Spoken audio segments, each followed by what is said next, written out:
About picking up the Tigreal, hindi masyado maganda yung win rate niya so far this season. But yes, safer pick na yung Tank Chow na lang. Alright, so we've seen here mga kaibigan. So, once again, this is a must win for Execration as Cignal Ultra. Hindi na nga sila abot for the playoffs. Pero for Execration, kailangan nila tong panalo na to. As I've talked to some of the players of Execration, they were asking kung possible pa ba na umabot sila sa upper bracket. The answer is yes, kaya pang umabot. They still have 3 series to play. This is the first and may dalawa pa sila sa week 7. If they could potentially get, sabihin na natin, 2-0 nilang Cignal Ultra. They are at 13 points right now. They could go up to 16 points. So, maaangatan nila ng konti ng isang puntos ang NXP. Though, may laro ang NXP right after the series. Yeah, and I'm pretty sure whatever happens here, titignan talaga yun ng Execration kung ano mangyayari. And for Execration naman, hopefully, and I think some of us have seen here the mga tweets na sa social media ni Kel VJ. And masasabi ko lang is, hopefully, for someone as young and as accomplished as him, pare, ang dami nang nagawa ni Kel VJ. I feel like, hopefully going into this game, wala masyadong pressure. Kasi yung gusto ko, ang ganda talaga ng response ng community kay Kel eh. I know. Kahit nga kay si Flap, nag-message kay Kel na, pre, ibahin mo yung mindset mo. So hopefully, yung mga magandang words na at message na sinabi ng community, yung community kay Kel, sana may effect yun sa kanya na positibo. Yes, well, it goes to show na ganon kamahal ng ML community si Kel VJ. And we all know kung ano yung mga na-achieve niya na. He's been back-to-back champion. And kumbaga, as young as Kel VJ, I'm pretty sure he's around 16 years old right now. And sobrang bata pa. Ang daming-dami pa pwedeng mangyari. And yeah, shoutouts to Kel VJ. Di naman siya tatawaging at some point the king kung hindi niya deserve yun. But then as well also for Cignal Ultra, hopefully at one point in the season makuha din nila yung hinahanap nilang series win, because based on what we've heard from the members of Cignal Ultra, some of the really nicest people sa well, all our teams are nice. But in Cignal parang they're a next level of nice. So hopefully at one point makuha nila yung series win. But then again, kalaban nila ngayon Execration. That's gonna be really difficult. I like what I'm seeing right now, no, Reptar, na binabantayan ni Ben Sanity dito si Aqua Boy.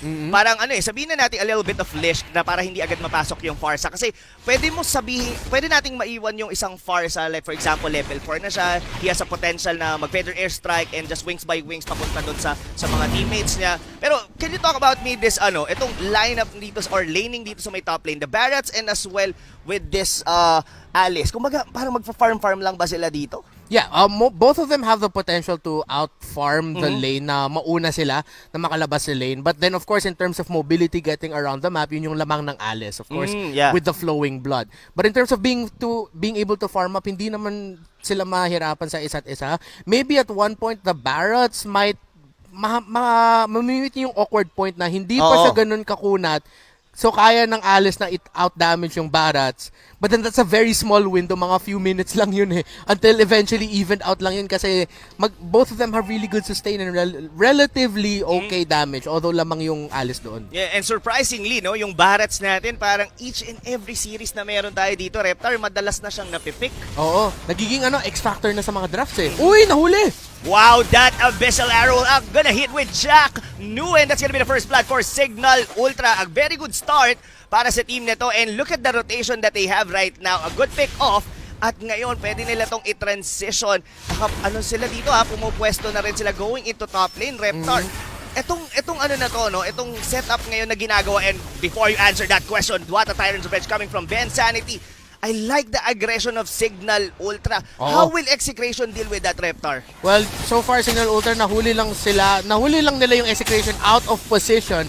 So, it's not something that Execration is doing it wrong. Pero Cignal Ultra lang, ang ganda ng pag-entry dito ni Kekedot at ni Ben Sanity. Speaking of entry, look at the poke damage coming from Janus using that shadows. At papasok, the arrow was about to connect pero binlock ng Shunpo yon ni Jack Nguyen. Ngayon, with a contention here dito sa pinakaunang turtle ng laro na to. Alam to, ng Cignal Ultra, pumuposisyon sila. The arrow will actually connect to on sa may Ali. Sino makakuha ng turtle? That's gonna be Kel VJ. But the Detonus welcome will be used by Rhea dito. Nako, nandito na lahat ng mga members ng Cignal Ultra. Pero napaback off na buhay pa doon. Yung dinosaur, oh my! Reptar, sinong nanalo doon? Well, Execration, sila ang nakuha ng isang kill and they got the turtle. So, masaya ang Execration. So, nabalanse na yung momentum dito after the early pickoffs na pinakita ng Cignal Ultra. Execration naman nakagante with a kill of their own in the turtle. And that's what they really needed to do because of the fact na nakuha ng early kills ng Cignal Ultra, Execration doesn't want to give any more kasi baka ma-snowball. Just like what happened in Game 1 Aura versus LPE dito ang Cignal Ultra. So, great play there by Execration to challenge it. Muntikan na yun. Cignal Ultra, muntikan na nila maka-nakaw ng objective. But at the end of the day, Execration wins it. Pero kung papansinin natin dito, Kelra was actually landing a lot of crucial arrows dito against Execration. Kailangan maging maingat dito ang buong kupunan ng Execration. Tinamaan kanina doon si Renzo. Unfortunately, nakataka siya. But look at this.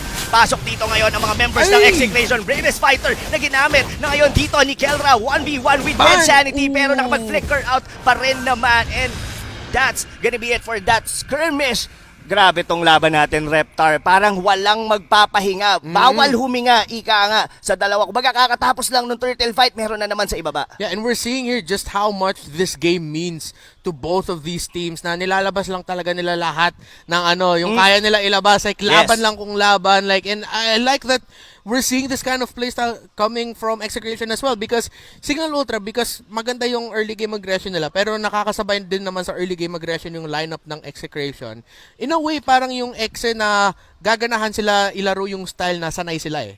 Kasi 'di ba ever since matagal natin sinasabi the power of friendship early game aggression, that's the best version of Execration that we know of. But then Cignal Ultra maganda naman is nakakasabay din sila. So because of the ang taas ng drama around this game eh.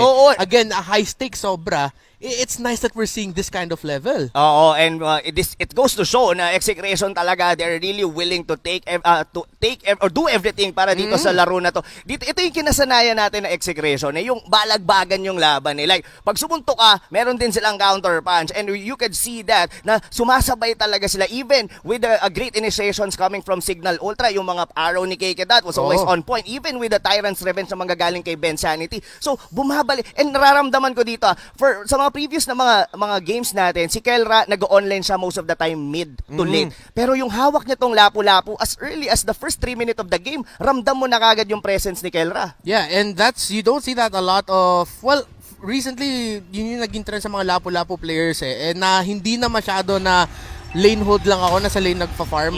Kasi nakita din na, uy, maganda din naman na kahit sabihin natin level 3 or level 4 lang, early game rotate na kagad on the lapu-lapu, it works. And then if Execration can keep that up, baka mako-convert pa sila with 1 kill. Yes, speaking of 1 kill, itong Dinosaur ang unang napili dito na Execration. What a good pick off dahil malayo din yung mga members ng Cignal Ultra. That's gonna be a possible energy shield na madi-deplete ng Execration on the top lane. And that's something Cignal Ultra has to look to try to stop and defend kasi Alice yung nakaka-farm doon, and then of course you want to delay the farm of the Alice. Kung makukuha ng early winter truncheon yan, man, the risky plays are gonna come in and baka masurpresa pa dito ang Cignal. I'm beginning to like Reptar dito na yung Benedetta is nasa kamay ni KelVJ. Talagang ramdam mo siya all around the map. The Order of Brilliance will be used doon ng Lunox ngayon dito. The Turtle, 3 members, ang ganda ng position dito ni Kelra to do a flank sa Cignal Ultra with the bravest fighter. Even Renzo nandito na rin. Secure na naman ni KelVJ yung Turtle, and it's time for Cignal Ultra to disengage. But that's gonna be Abyssal Arrow to ito, Max. Baka may makukuha sila. Yun ang tanong, pero hindi. The Chaos Assault was used para makatakas. Wow! Execration getting a lead at first 5 minute ng laro. That was already a 3,000 lead para sa kupunan na to. Yeah, but it's still a relatively close game. Cignal Ultra pinapakita nila na okay, if matatalo kami sa team fights or sa objective takes, susubukan namin naman mag-counterplay. And of course, Keke.Dot, parang naging E2.Dot na to, or Keke Max na eh. Si Keke.Dot, tamang-tama din yung yung Abyssal Arrows niya. So, Execration have to watch out for that kasi sa sobrang haba ng stun ng Abyssal Arrow, baka yun pa yung maging turning point para sa Cignal Ultra. Oh, yes. Pero so far dito, Reptar, we haven't seen the capability, but mamaya na yan because Renzo is going in, pero hindi niya alam na nandito si Keke.Dot and he's about to get down. Pero nandito na ngayon si KelVJ to save the day. Keke.Dot used the flicker, pero patatakasin ba ni KelVJ? Yes, makakataas, but the Flawless Welcome will be cancelled and he will get away. sobrang clutch yung pag-charge ng sword intent. Pero pumasok pa rin si Janus. But, pero wala. Poke lang.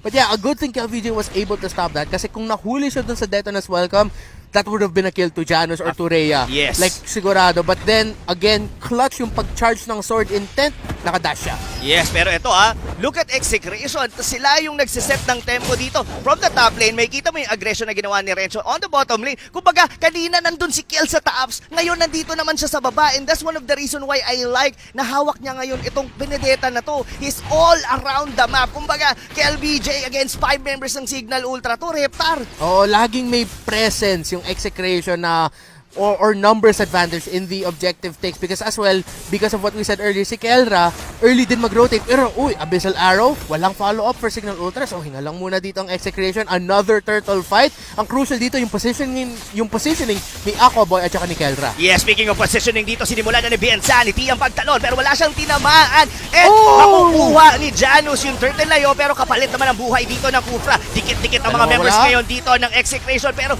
nasulit sila ng feather airstrike ni Aquaboy. But eto, Max is still alive. Double kill pa nga dito si Renzo. And so far, that's gonna be 3-4-1 exchange. Though nakuha naman ng Cignal ang turtle. Yeah, and again, Cignal Ultra got the turtle, but then the threat of them playing for the counterplay. Potentially, based on what I remember seeing, I think Aquaboy kinonserve niya talaga yung feathered airstrike. Hindi niya ginamit for the turtle take. He used it for kung mas maganda na yung position ng execution, counterplay feathered airstrike. And muntikan na, naburst down sila, but then of course, having a Lunox with the Power of Order Brilliance, hindi siya naka-receive ng damage, and then eventually si Itomax pa yung nakapag-secure ng kills for execution doon. And nakita natin doon yung burst potential from Aquaboy. From that far, nung nagkadikit-dikit yung 4 members doon ng execution, they have to be at least careful sa mga ganung bagay. Pero like what you mentioned, may Order of Brilliance, nakapag-out naman, and even Chakno has to Shunpo out. So, wow, a very action-packed yung first 5 minutes natin with these teams.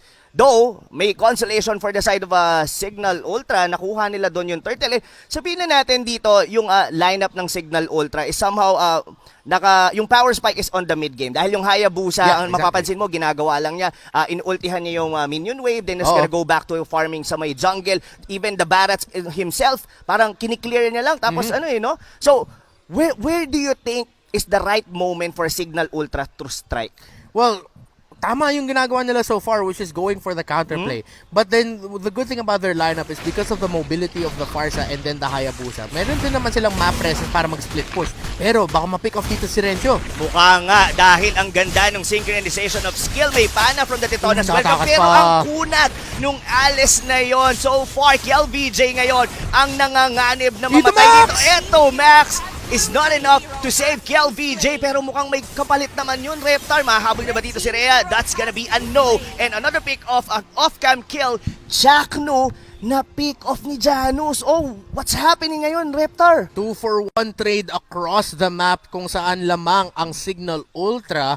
And I feel like yung nangyari dun with KLVJ and Renzo, hindi naman sa miscommunication, pero at the same time, parang crunch time decision yung para kay Renzo. Kasi low na yung health niya talaga. For sure, dapat play safe, go back. But then, as we saw before in Aura versus LTE, potentially, Renzo baka pumasok ulit and then ma-reverse niya yung laro. Yung play na yon. And now, he's still continuing the fight. Baka mapitas pa nga siya. Napitas niya, binate niya. Alam niya na low HP na doon yung Barats. Alam niya rin na papasukin siya doon ni Eto Bax. It's a good bait. Uy, meron. Meron siya, pero nakaabang dito si Bensanity just in case hindi siya tamaan ng Shuriken. It's gonna be a shutdown. Janus getting back on the mid game. Nako, Reptar, mukhang nararamdaman na yata natin yung power spike ng team na to as Execration is failing to find kills. Though, Kelra gets a solo kill against Aquaboy. Sabi ni Kelra, okay guys, bawiin natin isa, and they were able to take down Aquaboy to alleviate the pressure in the bottom lane kasi na-push na yung first tower ng Execration sa bot. Baka kaya na nga ni Kelra basagin yung unang tore ng Cignal sa baba, and that will be the first tower pa nga para sa execution na mababasag nila kasi 3 na ang nabasag ng Cignal dito. Yes, and kung papansinin mo, no, Reptar, in terms of kills, in terms of farm, yes lamang yung execution, but they are not getting any objectives out of it. And gaya ng sabi mo, kakabasag pa lang nila ng outer turret sa baba ng Cignal Ultra, and this arrow, this vision na pinoprovide ng tank and support ng Cignal is enough for them to be able to hold the lanes. Key item pickup, Renzo, may Winter Truncher na. So kung ida-dive nila dito si Aqua Boy, kaya nila. At mukhang yun na nga ang gagawin as Renzo is going in, pero lumabas na muna ng mapa dito si Aqua Boy, and nabasag na rin nila yung Torre. So that's gonna be it for execution. They are still in control, pero dito sa may top lane, 1v1, and Rhea is just trying to go in against Kelra. So ngayon, Reptar, the Lord has already spawned. Sino kaya ang unang magko-contest nito? Pero mamaya na yun, pasok yata dito sila Ben Sanity, bakbakan na naman sa gitna. Oh, Janos takes a lot of damage na immobilize siya doon. He got a bit from that Alice. So, tanong ko kay Janos if he'll try to heal up muna bago nila subukan kunin yung Lord. So far, Cignal Ultra yung may lamang sa Lord positioning. And then Kekedot nakakuha din ng information na meron mga miyembro ng Execration malapit sa purple buff. Execration can either play for the buff and then push mid, or then they can try to get a pick off and then mag-Lord naman sila. Pwede. I really like the strategy that you've mentioned. And ito, ako papansinin mo rito, both of the gold laners na ganyan, even ditong si Aqua, look at his damage. Sumasakit na. Mararamdaman natin lalo yan pag nabuo niya na yung kanyang Holy Crystal. Pero ito na, here we go. Mukhang papasok yata dito Execration. They are trying to find a target from Cignal with his Way of Dragon. Pero hindi pa yata ganun ka-confident ang Exe. Reptar, kung sobrang cautious nila. Ang ganda nga pag back out doon ng Execration kasi alam nila, the reason why na lumapit sila is kasi alam nila si Rhea nasa bottom lane pa. Oo. But since hindi sila nakahanap ng opening signal, maganda din naman yung defensive positioning nila, Rhea was able to find time na makasama doon. And then just when that moment na feeling na ng Exe, andito na ata yung Barats, back muna tayo. Nako, if I may ask you, dahil, well, sisimula na ngayon dito ng Execration or dinaanan lang nito. If I may ask you, Reptar, sa ganitong scenario na medyo nagkakapaan yung dalawang team kung sino yung kukuha ng turtle, sa ganitong battle, sino ba ang mas lumalamang sa battle of attrition, ika nga? Well, Aqua Boy is going to be key for objective takes para sa Cignal Ultra. Of course, the damage of the Farsa, but then he has so many to worry about. Pero the pick-off by Cignal! Sinubukang sipain doon si Ben Sanity, but meron siyang flicker out. But eto Max, half HP, use the Order of Brilliance to get away. Pero nag-flicker in dito si Rhea. Use the Detonas, welcome binato. Palayo doon si Renzo. Pero Aqua Boy! Siya yung binurse down, and look at Janus with the Ogi Shadow kill. Getting a kill doon for a double kill kayo mga kaibigan. 4 na members ngayon dito ng Cignal Ultra. Pupasok dito, pero si Kelra getting a double kill. 2 na lang ang natitira dito for Execration. Hindi pa sila hinihintuan ng Cignal Ultra. Mukhang ito na yata yung right moment para kunin ang Lord. Yeah, and Aqua Boy still alive. Hindi siya nahuli doon. Rhea was able to catch the Detona's welcome onto Renzo, and that was what opened up the opportunity para sa Cignal Ultra na labanin yung away na yon. But Kelra, nakabawi sila ng 2 kills. That's good news for Execration. It's gonna be a tough Lord still, man. Tough na tough talaga, but Aqua Boy will secure the Lord para sa Cignal Ultra. Ngayon, pumapalag-palag pa naman dito si Kelra. He actually got Janus. Ngayon, ito na ang counter-initiate ng Execration. Buhay na halos lahat ng mga members nila dito. 2 ang nawala sa Cignal. Hindi pa sila tapos as Renzo is trying to go in with the flowing blood. Pero ang malaking pasabog dito ng Cignal Ultra, Reptar, nakuha at na-secure nila ang unang Lord. And ngayon, si Kelra, man, if ever manalo dito ang Execration, baka siya yung maging MVP. Kasi yung efforts niya, the last 3 minutes to keep Execration alive in this game, yung entire exchange na yun, kung nasan 3 miyembro ng Exe na wala, nakabalik sila, na hindi nila nakuha yung Lord, pero nakasecure sila ng kill kay Janus. That was because, sabi dito ni Kelra, kukumit pa ako, lalaban pa ako dito, hindi ako suko. Hindi. Kahit still ang 2 na nga lang ni Cignal yung natitira doon eh. Oo. Pero just like that, Cignal Ultra winning that team fight and securing this Lord. Pero look at that.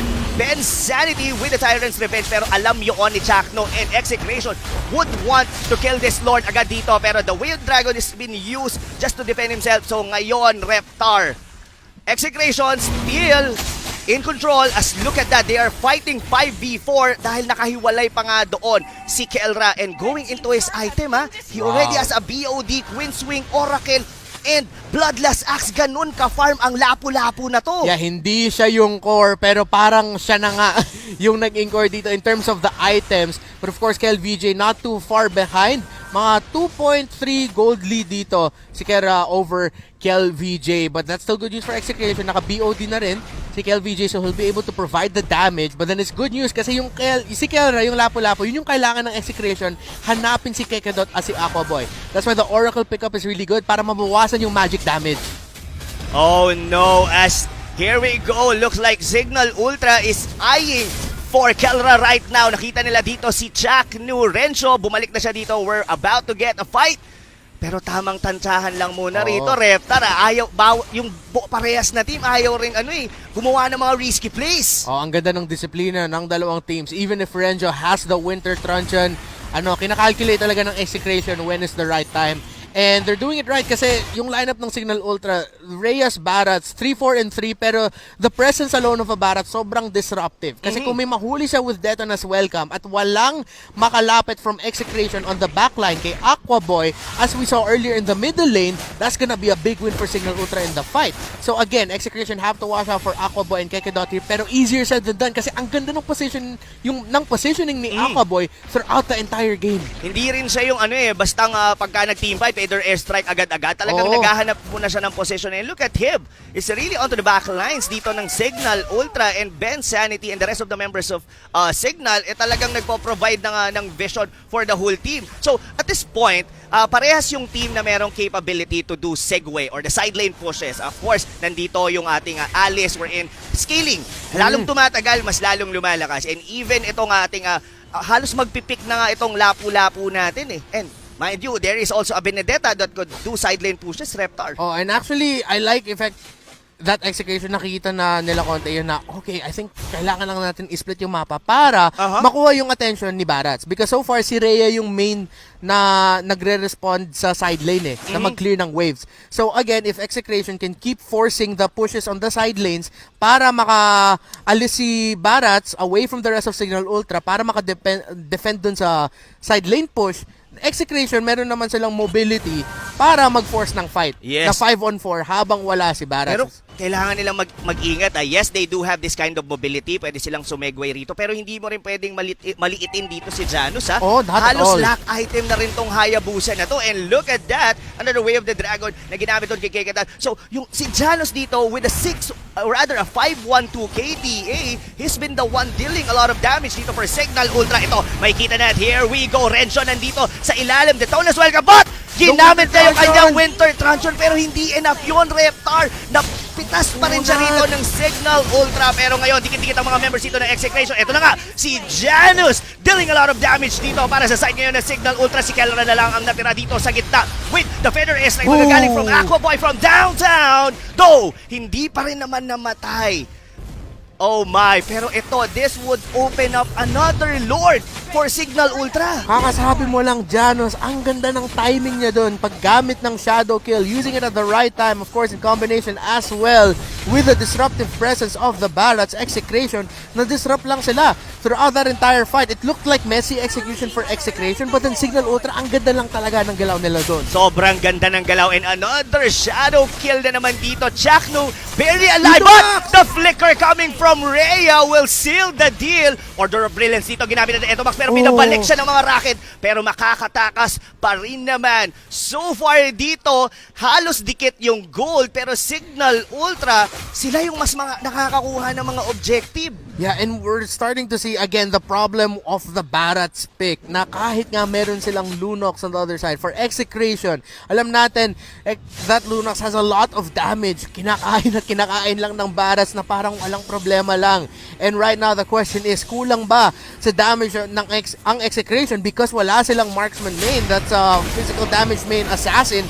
Benedetta, nahirapan din pumasok dito si Kiel. Yes, hirap talaga sila rito. Look at that! Basag na ngayon dito ang gitnang tore ng Execration as the Lord is still gonna melt away. Pero mukhang susunod na ngayon yung base turret dito sa baba. Mukhang hindi madidepensa na to ng mga tropa natin from Execration. And that's gonna be 2 base turret down. Pasok ngayon dito si Renzo with the flowing blood. Pero hindi enough yung damage. 5 members dito ng Cignal Ultra. They are eyeing for the tower. Ang pinakahuling tore dito ng Execration, but Renzo going in with the Winter Truncheon dito na ilagan niya. Doon yung Detanos welcome dito ni Rhea. Pero ang tanong, paano na ang magiging depensa nila rito, Reptar, as that base turret on the top lane, halos isang hinga na lang, mawawala na. Sobrang kunat ng Kufra at Baras on the side of Cignal Ultra. That was the best that Execration could do at that point, and natamaan nila yung abilities nila, mind you. Pero kulang lang si Renzo. Mind you, pumasok doon si Renzo pero hindi nila nakuha. Yes, nakuha nila doon si Aqua Boy. And ito na nga ang counter-engage dito ng Execration as KelVJ is just trying to defend yung mga minion base nila. Pero still, Reptar, it's a clear win para sa Cignal Ultra as 4 members in ang nawala sa Execration. KelVJ will be the final hope of Execration para depensahan to, pero it looks like not gonna be enough. Dahil mawawala rin dito si The King as Cignal Ultra secures game number 1 against Execration. Grabe yung Barat's pick. That became the game changer for Cignal Ultra, and despite